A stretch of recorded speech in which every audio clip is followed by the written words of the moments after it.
ጓደኛዬ ተነስተሽ ቤቱን አታስተካክይም? እኔ ለቁርስ የሚሆን ነገር ገዝቼ ልምጣ። አቤት ገና ከመታረቃችሁ ደግሞ ያንቺ ማሽቃበጥ ይለያል። ባሌ ቁርስ ሳይደርስ እንዳይነቃ ደግሞ ወደረኝ ተብሎ ሰው አይገደልም። ሞናታዊ ነዳል ገና አስገርምም። ወይኔ አይኔ ውስጥ የሆነ ነገር ገባብኝ። አንቺ ያምሻል ባለ ትዳር እኮ ነኝ። ታዲያ ምን ችግር አለው? እሷ አይለችም እንዴ? አንቺ በዚህ ልክ ምን አይደፍረት ነው? ምን ታከብዳለህ? ከሷ ጋር በተጣላህ ጊዜ እንደምታወራኝ አውራኝ እንጂ። አንቺ ልጅ በጤናሽ አይደለሽም መሰለኝ። በያሳልፊ ልውጣ። በጤና ኃይሎንኩ አንተ ነህ። መጀመሪያ ለምን በዚህ ልክ መንገድ ሰጠኸኝ? በቃ ከሷ ጋር ተለያይተን ክፍተት በነበረበት ሰዓት ደውለሽ ስታረጋጊ በመጥፎ መመልከት ነበረብኝ። ለቤቱን ካልናቁ አጥሩን አይነቀንቁ ሲባል አልሰማህም? ምን ማለት ነው? ከማንም ወንድ ጋር አሻሸ ገዳሚ ስትልልህ ነው የምትውል። በእንደዚህ አይነት ተራ አሉባልታ ይታለልኛል ብለሽ እንዳታስቢ። አሁን ወንድነትን እየተፈታተሽ ነው። ሳላስቀይምሽ ዞር በይልኝ። ማስረጃ ነው አይደል የምትፈልገው?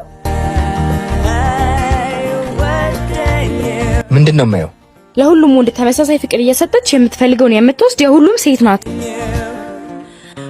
ቆይ ግን ጓደኛሽ ሆነ እንዴት በዚህ ልክ አሳልፈሽ ልትሰጫቻለሽ? ለሷ ያለህ መታመን አሸነፈኝ።